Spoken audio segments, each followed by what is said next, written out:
नमस्कार दोस्तों, आज की वीडियो में हम बात करने वाले हैं एक बहुत ही इंपॉर्टेंट अपडेट के बारे में जो सीधे आपकी सैलरी, आपके पॉकेट और आपके फ्यूचर सेविंग से जुड़ा हुआ है। अगर आप एक नौकरी पेशा व्यक्ति हैं, किसी प्राइवेट कंपनी या ऑर्गेनाइजेशन में काम करते हैं, तो ये जानकारी आपके लिए बेहद जरूरी है। सोचिए, हर महीने जब आपकी सैलरी अकाउंट में आती है तो आप उसे देख करके अपने खर्च, सेविंग्स और फ्यूचर प्लानिंग तय करते हैं।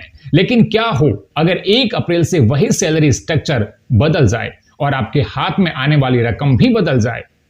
जी हां, 1 अप्रैल 2026 से नया फाइनेंशियल ईयर शुरू होने जा रहा है और इसके साथ ही लागू होने जा रहा है नया इनकम टैक्स एक्ट 2025 और नया लेबर कोड।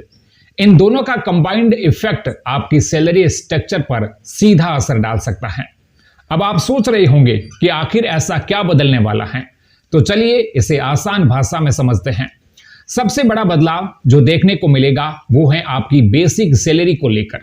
अभी तक बहुत सारी कंपनियां टैक्स सेविंग के लिए क्या करती हैं, बेसिक सैलरी को काफी कम रखती हैं और बाकी अमाउंट को HRA, travel allowances, special allowances जैसे कंपोनेंट में डाल देती हैं। इससे एम्प्लॉय को शॉर्ट टर्म में फायदा लगता है क्योंकि इन हैंड सैलरी ज्यादा दिखती है।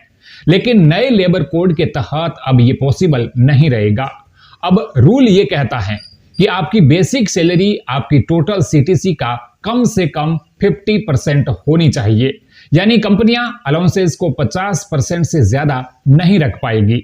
अब यहां पर असली खेल शुरू होता है, क्योंकि जैसे ही आपकी बेसिक सैलरी बढ़ेगी वैसे ही पीएफ और ग्रेच्युइटी का कैलकुलेशन भी बढ़ जाएगा। आपको पता ही होगा कि पीएफ यानी प्रोविडेंट फंड आपकी बेसिक सैलरी पर बेस्ड होता है। तो अगर बेसिक सैलरी बढ़ती है तो पीएफ कंट्रीब्यूशन भी ऑटोमेटिकली बढ़ जाएगा और इसका मतलब है कि आपकी लॉन्ग टर्म सेविंग मजबूत होंगी, मतलब फ्यूचर सिक्योर होगा, रिटायरमेंट फंड बेटर होगा और लॉन्ग टर्म में ये चेंज आपके लिए फायदेमंद साबित हो सकता है। लेकिन हर चीज के 2 पहलू होते हैं।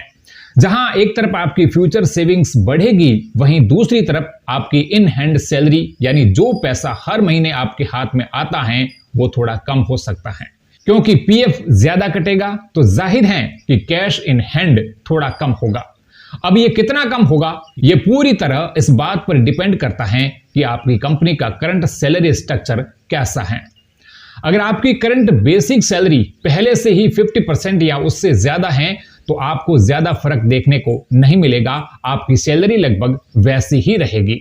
लेकिन अगर आपकी कंपनी अभी बेसिक सैलरी बहुत कम रखती है, जैसे 20% या 25% और बाकी सब अलाउंसेस में देती हैं, तो फिर आपको चेंजेस क्लियरली दिखेगा।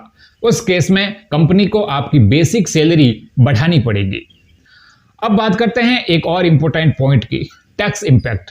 क्योंकि जैसे ही बेसिक सैलरी बढ़ती है उसका असर आपके एचआरए एग्जम्पशन पर भी पड़ता है। एचआरए कैलकुलेशन बेसिक सैलरी से जुड़ा होता है। जब बेसिक बढ़ेगा तो रेंट डिडक्शन कैलकुलेशन भी बदलेगा और कई केसेस में एचआरए एग्जम्पशन थोड़ा कम हो सकता है।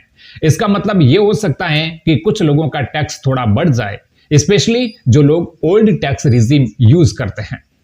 लेकिन यहां पर एक इंपॉर्टेंट बात समझनी बहुत जरूरी है। ओल्ड टैक्स रिजीम अभी भी खत्म नहीं हुआ है।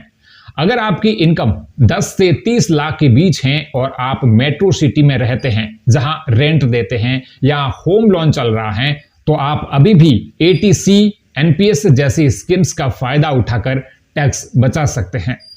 अब बात करते हैं न्यू टैक्स रिजीम की। जो लोग न्यू टैक्स रिजीम चूज करते हैं उनके लिए सिचुएशन थोड़ी डिफरेंट है। इस रिजीम में एचआरए या अलाउंसेस पर कोई एग्जम्पशन नहीं मिलता, लेकिन टैक्स स्लैब्स सिंपल होते हैं।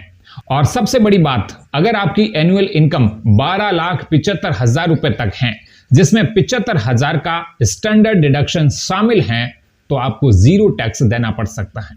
तो ऐसे लोगों के लिए बेसिक सैलरी बढ़ने का टैक्स पर कोई बड़ा नेगेटिव इंपैक्ट नहीं पड़ेगा। अब ओवरऑल पिक्चर समझते हैं। ये जो बदलाव आ रहा है वो शॉर्ट टर्म में थोड़ा कंफ्यूजिंग और कुछ लोगों के लिए थोड़ा अनकंफर्टेबल लग सकता है, क्योंकि इन हैंड सैलरी कम दिख सकती है। लेकिन लॉन्ग टर्म में देखा जाए तो ये एक स्ट्रक्चर्ड और ट्रांसपेरेंट सिस्टम बनाने की कोशिश है, जहां आपकी एक्चुअल अर्निंग क्लियरली दिखेगी, रिटायरमेंट सेविंग मजबूत होगी और सैलरी स्ट्रक्चर ज्यादा बैलेंस्ड होगा। तो अगर आपकी सैलरी स्लिप 1 अप्रैल के बाद बदलती है तो घबराने की जरूरत नहीं, बस उसे समझिए, एनालाइज कीजिए और अपने फाइनेंशियल प्लानिंग को अकॉर्डिंगली एडजस्ट कीजिए, क्योंकि स्मार्ट वही हैं जो बदलाव समझ करके फैसले लेता है। अगर आपको यह जानकारी यूजफुल लगी हो तो वीडियो को लाइक करें, शेयर करें और ऐसे ही फाइनेंशियल इंफॉर्मेशन पाने के लिए सब्सक्राइब करें।